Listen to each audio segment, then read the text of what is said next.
Bonjour, je m'appelle Olga Kozlova et je suis passionnée par l'optique, la photonique, la physique atomique et quantique en application à la métrologie. Mon parcours a commencé en 2008 avec la thèse au LNE CIRT Observatoire de Paris où j'ai travaillé sur le développement des horloges atomiques. Puis, en 2012, je rejoins LNE en tant que docteur ingénieur dans le département de température. Dans l'équipe haute température et pyrométrie, j'ai participé à de nombreux projets européens dans le domaine de mesure de température sans contact par voie optique, dont le principe est basé sur la mesure de rayonnement qu'émettent les objets portés à haute température, entre 1000 et 3000 degrés.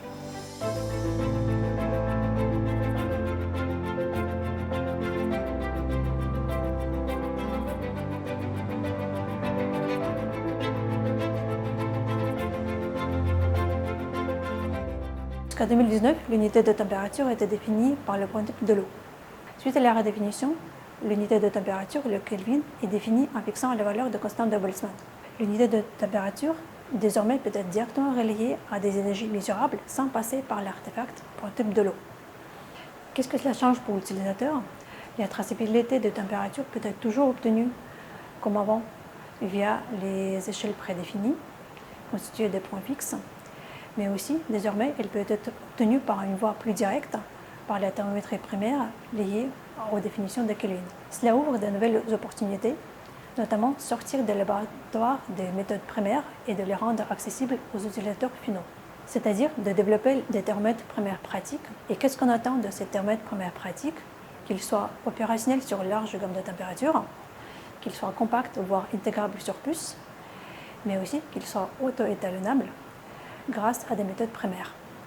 Pour l'équipe, c'était une excellente opportunité d'explorer de nouveaux domaines, de renforcer les collaborations de longue date et d'en construire de nouvelles.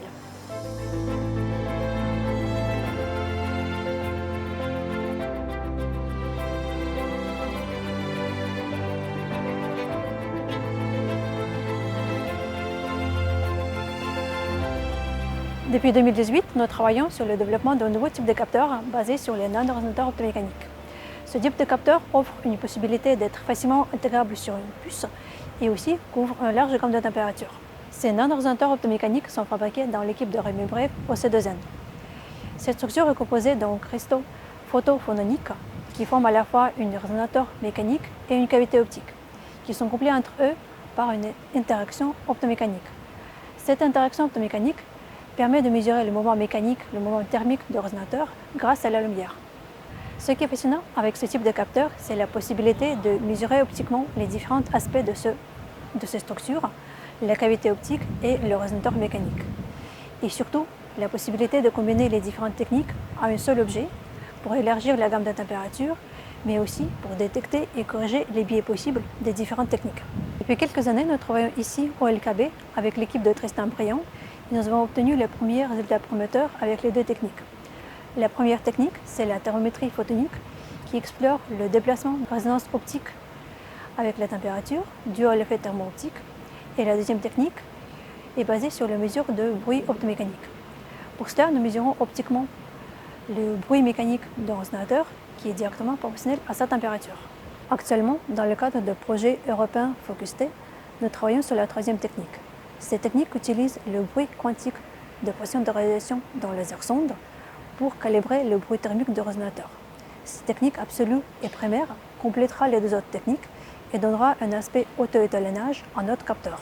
Pour la suite de ce projet, nous avons obtenu le financement de Dino Quantique pour acheter un nouveau cryostat. Il sera installé au LNE CNAM et ce cryostat, plus volumineux, plus stable et plus autonome, nous permettra de faire une étude des effets systématiques et permettra de faire la caractérisation métrologique de nos capteurs entre 1 Kelvin et 300 Kelvin.